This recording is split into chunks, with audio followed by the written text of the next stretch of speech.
Mothers of Exceptional Children Beyond the Journey podcast is a heartwarming and inspiring podcast that delves into the unique experiences and stories of mothers who are raising exceptional children. This incredible platform offers a safe space for these amazing women to share their triumphs, challenges, and everything in between as they navigate the extraordinary journey of parenting children with special needs. Each episode is filled with insightful discussions, valuable resources, and heartfelt conversations that aim to empower, uplift, and connect mothers from all walks of life.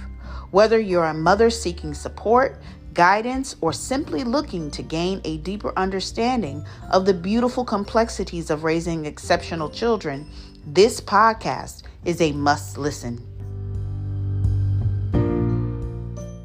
And dear friend of mine, her name is Darlene Reeves, and Darlene is a founding member of the Determined to Achieve Parent Network, established March 2001. Determined to Achieve Parent Network is committed to developing creative solutions and programs, and Darlene promotes raising awareness for people with developmental disabilities to live meaningful lives within their communities. Darlene has achieved success as a program director for the Irvington East Ward Community Collaborative and as a statewide representative for the Regional Family Support Council, number 4, Essex County. She was a former Irvington Board of Education member, program coordinator for Determined to Achieve Parent Network, where she provided recreational activities to include children with special needs in an integrated community environment and mutual support to families in distress.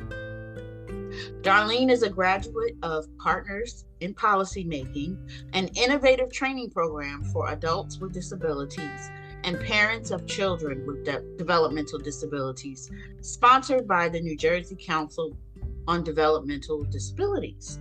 Darlene is a graduate of Catherine Gibbs School with an associate's degree in secretarial arts and resides in the township of Irvington. Welcome to my beautiful friend. It's such an honor to have you here on our podcast today. Thank you so much, Khadijah Ali. I appreciate you so much, and I'm honored to be your friend and have known you for so many years. You are an achiever, and you set goals, and you reach and accomplish your goals, and I appreciate you for that. You have a vision, and you have people to help you execute that vision, and I'm so happy that your podcasts are successful, and you have been successful with, connecting mothers with children with developmental disabilities. That's really rare, so you are to be treasured for that. And, any support that I can give you, I am here for you. Oh my gosh, thank you so much. So to the audience listening, we have a very long, extensive history. This is my sister.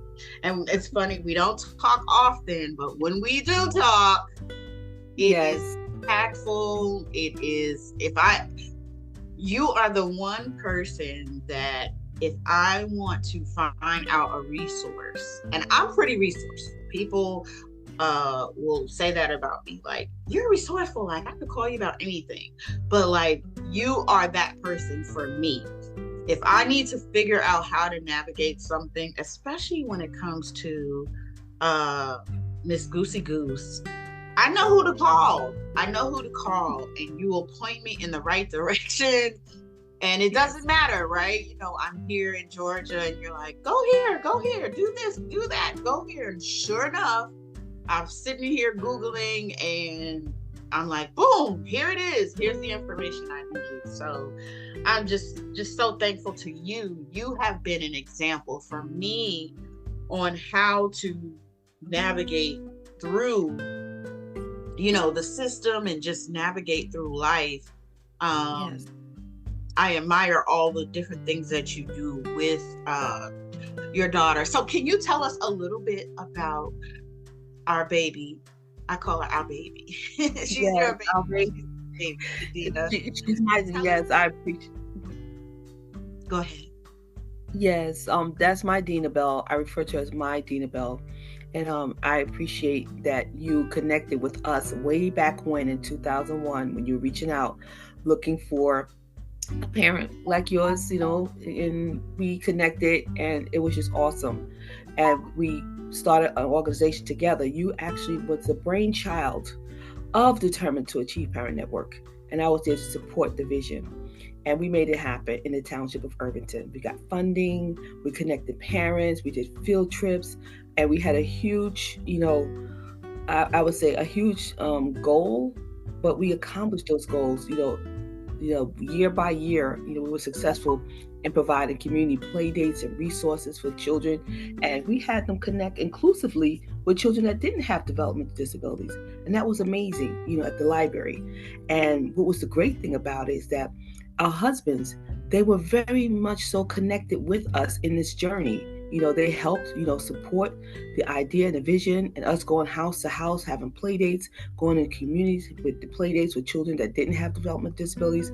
So it was great. And that's really rare that you find men connected, with their children that have developmental disabilities. So I think both of us were very fortunate, for those years that we had, running the program.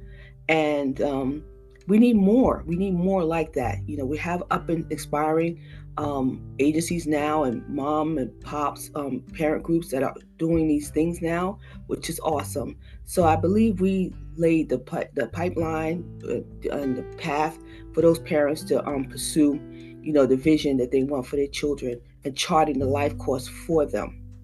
you know, Cadena has explored so much and learned so much in the township of Irvington. We have gotten so much support from our community, and I think that's really important, having a community that's supportive. And I have to thank goodness for the New Jersey Council on Developmental Disabilities, because those women and those men, they are pioneers and they are trailblazers and advocates for our population. They put so much work into it.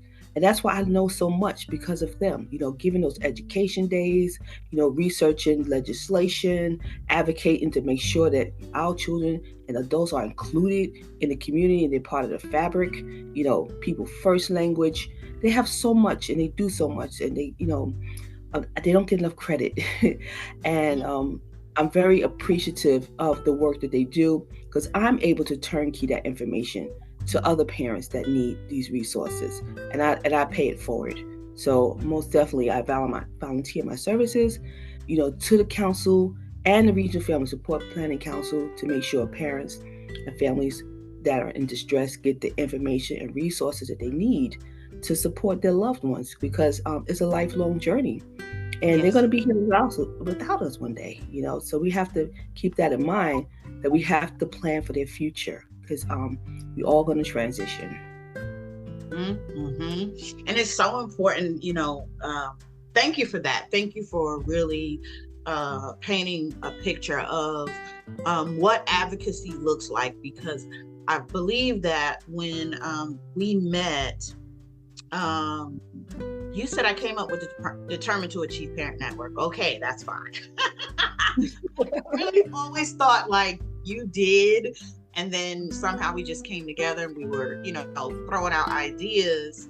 Um, but what I love, and this was part of our partnership too, is that we did go and get a lot of training, right? Like we did. How long was Partners in Policy Making? Because I remember I took that course too. That was Yes. what, like 8 months or 6 months? It was a long. Um, Yes, it was an 8-month course at the time. It was really intense, 8-month training, and we had respite was provided for our children. They would actually able to bring our children. The program was ran at a beautiful hotel in Yes. Parsippany or whatever other extravagant hotel, but it was just awesome, and the whole family got respite. They had it set up where they had trained professionals come in.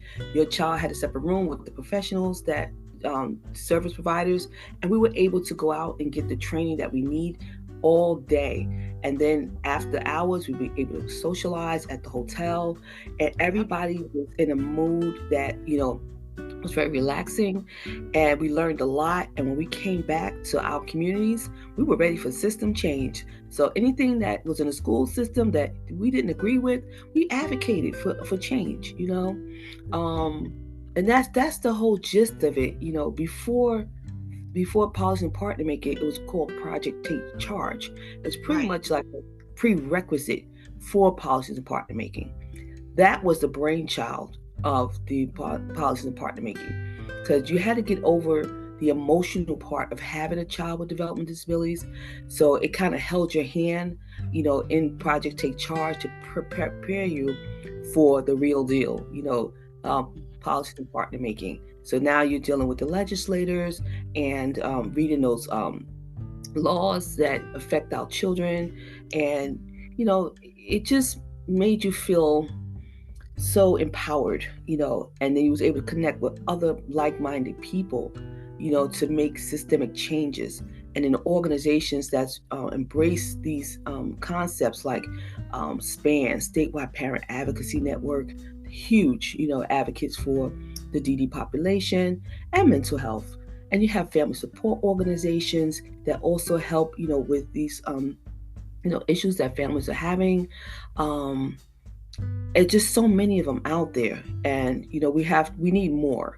And I think the more that we are grounded in the fabric of our community, the better off our children's lives they'll have. And we have to, inclusion. I say inclusion is a process, so it's not something that happens overnight. It's a process. So, and it's a mindset. But once we all stick together and unite as one, we can come to common grounds and embrace inclusion. Yes, absolutely. So what is some advice you would give to other mothers who are just beginning their journey of raising a child with special needs? One of the reasons why I really wanted to not just write the book, but do this podcast is that's who I think about. I think about the mothers who have just found out, that they're either having a child. Like in my case, I didn't know until Kisma was born, after she was born, that she had Down syndrome. So it was like a huge shock. But back then, we didn't have the internet. So the amount of research that we had to do, because we didn't have the internet at our fingertips, if you're not a researcher like that, you might have trouble navigating and finding books and different kinds of things. And it's so different now. Now there's podcasts, there's books, there's things online, there's online support that wasn't available.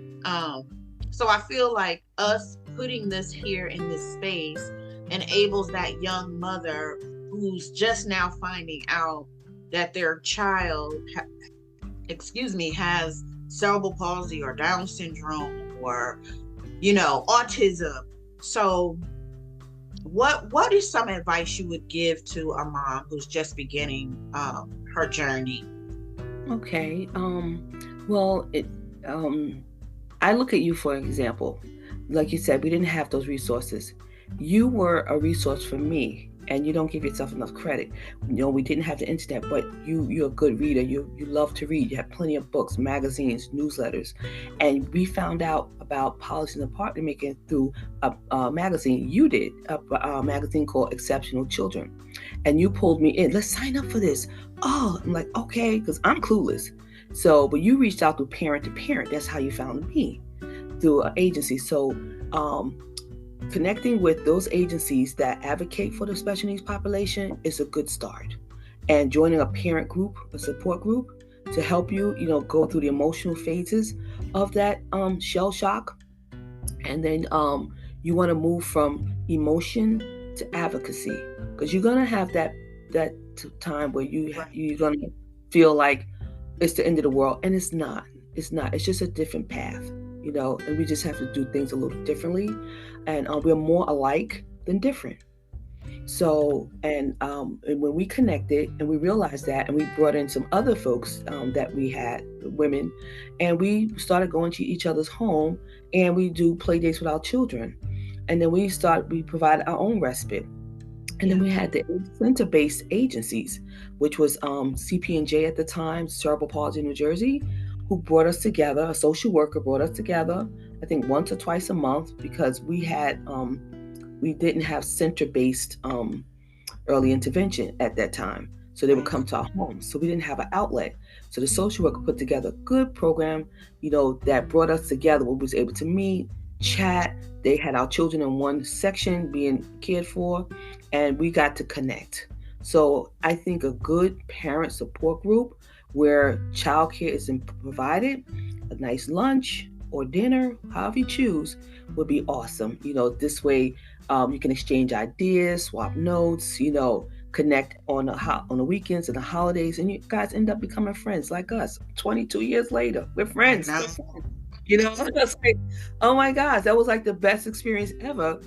Having to go to parent, then I get a call from a social worker to meet with a young lady in Inglewood who has a child with Down syndrome. Like, okay, I have a child with Down syndrome too, and Right. we connected. So I just think having that parent-to-parent resource available, and most states do, and that's a start. And you don't want to take on too much information and get information overload. Right. So it's just one how you target an elephant, one bite at a time. you Yeah.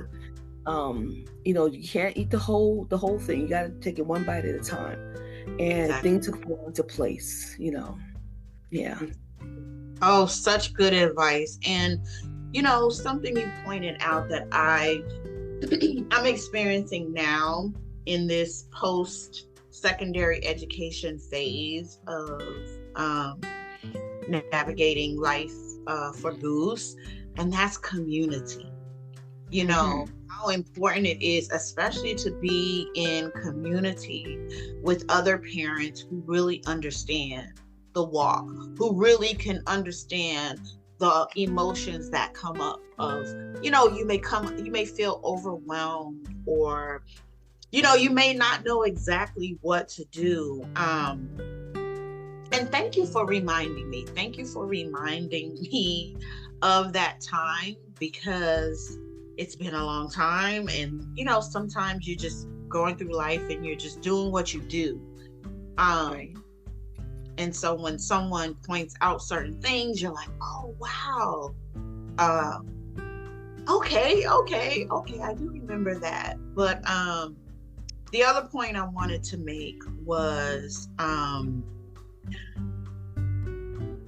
being around someone who understands the emotions, I feel, is so important, because you do get to a place where initially you feel maybe sad, or maybe overwhelmed, or maybe something happens, in your family dynamic. We were fortunate in that time that we had husbands who were very supportive, who showed up to 90% of the events and things that we had going on. I believe they both took partners in policy making as well. Yes. Yes, they Um, did. so but some people don't have that. Some people, sometimes their marriages or relationships fall apart. Uh, but I think that I was going somewhere with that. What I'm saying, but I think it's And just important to be in community. That's really yes. And it's that leads me to say it's important to do person-centered planning, and that's what here in the state of New Jersey they really promoting person-centered planning through charting the life course. You can actually go online and take a course in charting the life course, and it will help you build a foundation as your child journeys through life, and as you transition, as we get older. So Mhm. it's a live course nexus, but I can send you the link. We can share. Yeah, I can put, so we'll put some Information. things down in the show notes for everyone who's listening. We'll put some links to some resources that can help, mothers or caregivers, because sometimes it's grandparents who are caring for a Correct. child with special needs as well, or siblings. So we will share some resources down in the show notes for those of you who may, need that assistance. So I just want to turn the corner a little bit. There's a couple of things I want to ask you about. In all of this work that we do to assist our children in leading fulfilling lives, making sure that they have all the support in place, it's really easy for a caregiver, any caregiver, but in particular, we're talking about, caregiving for a child with special needs, to put self-care on the back burner. So, how do you prioritize self-care while balancing taking care of Cadena?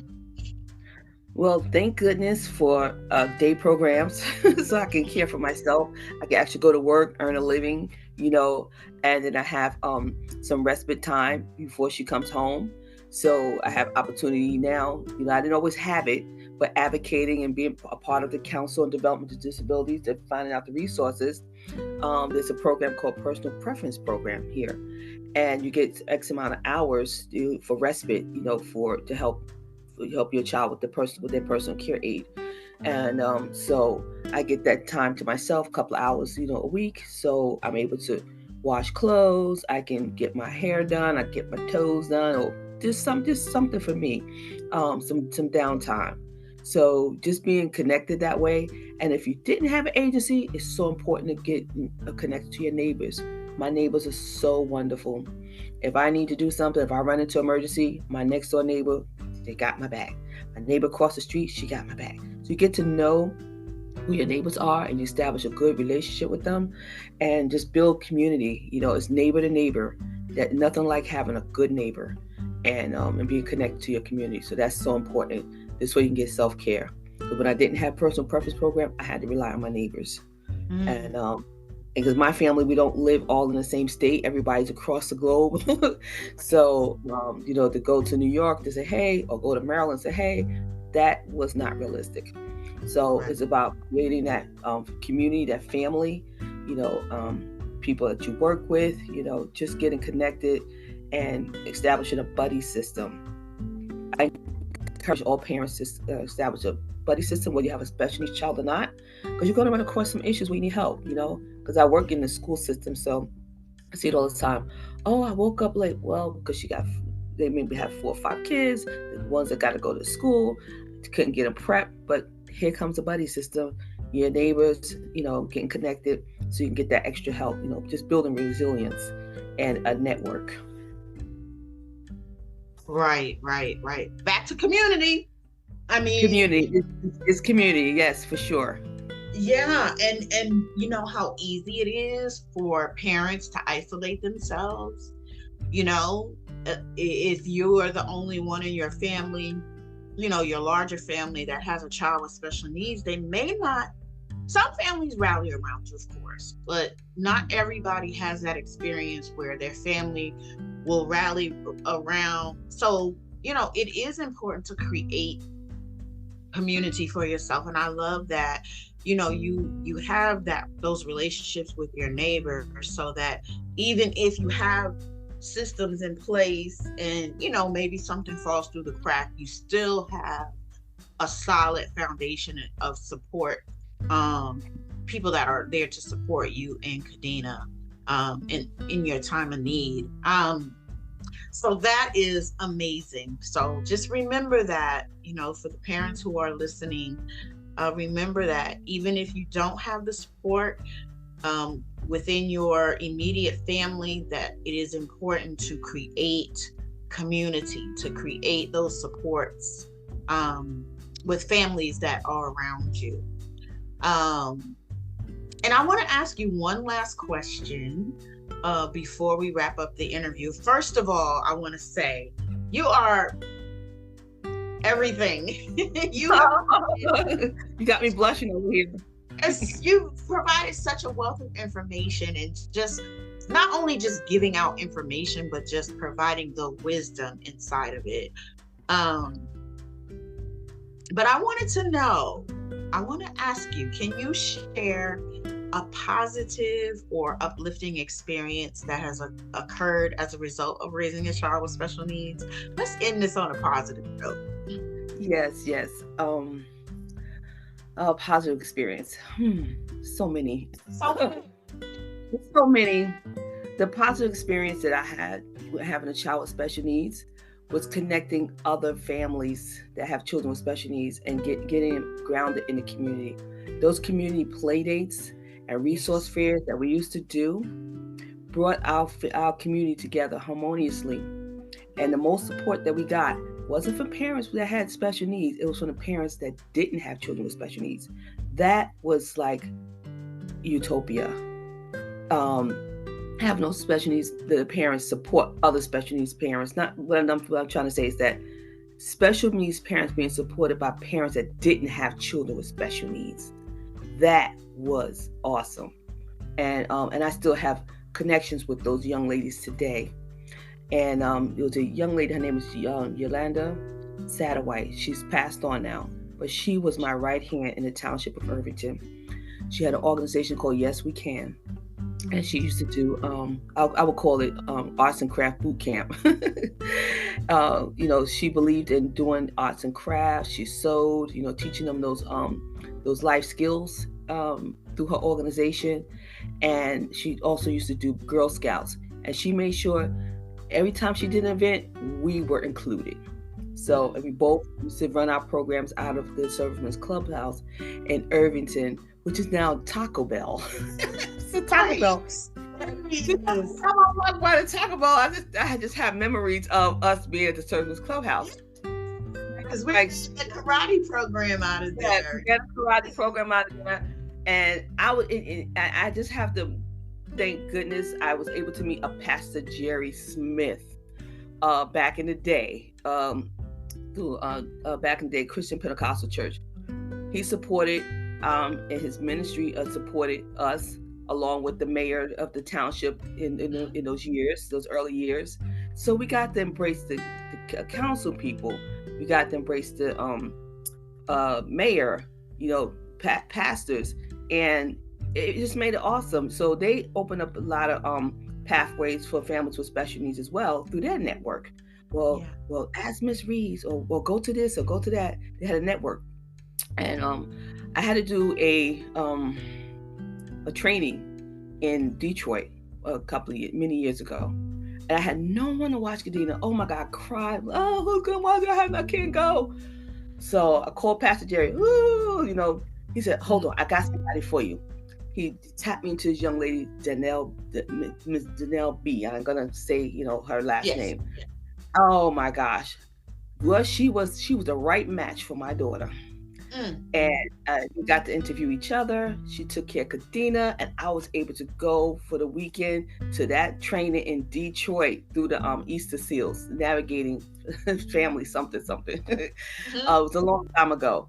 But there we go again. Community, connecting to community is so important. So I'm very grateful for that pastor. I'm very grateful for the politicians, that supported us, and those families that didn't have children with special needs. We got the support to embrace our children with special needs. So yeah, and how important is that though? How important is that your child does not have to be does not have to be off in a corner somewhere, that she gets to be a part of her community. She gets to be around her non-disabled peers, that she's embraced and that she's loved on, that she's provided for, that she's supported by people who just believe in community, who believe in taking care of their own, for lack of a better word. I can imagine how that made you feel, being able to board the plane and just go and get the training, knowing that she's okay. Absolutely. Yeah, that's a good feeling. That has to be a good feeling, or it was a good feeling. Yes. So yeah, this has been, I'm gonna have to come back. I'm going to have you come back because we didn't even scratch the surface. This could go on for. We did. But I just want to share one. There was one social worker I never forget. Her name is Valerie Prasad.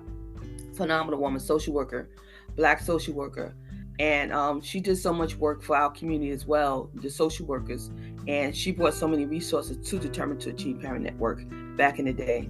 And so I can never forget her, and the work that she does for the special needs population. So I have to give kudos to Valerie Prasad. Yeah. And her name sounds familiar. And I know if we have a conversation offline, I'll remember something. Yeah. Her name sounds familiar. She's huge. I give her kudos. She's huge. So we thank you, Valerie Prasad, for advocating for families and children of special needs. We appreciate you. If you're listening, you may be listening, but it's been a pleasure to have you. I'm going to have you come back. Like, this interview literally could have gone 2 hours with no problem, but I do want to end it here. And again, I just want to say thank you for all that you do. Thank you for who you are. Thank you for being an example as an amazing mom, a person who's a community person. I just appreciate you so much. And I know that you're going to bless someone, even if it's just one person with this interview today. They're going to be blessed. And thank you for being here today. Thank you so much for having me. You are awesome. Thank you. All righty, everyone. This has been another episode of Mothers of Exceptional Children Beyond the Journey podcast. Stay tuned for our next episode coming soon. Take care, everybody.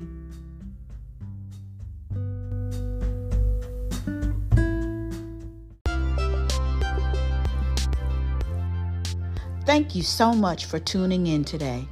I'm genuinely excited to have you as a part of our Beyond the Journey podcast community. Together, we can make a difference in the lives of exceptional children and their families, one story at a time. I'll see you on the next episode.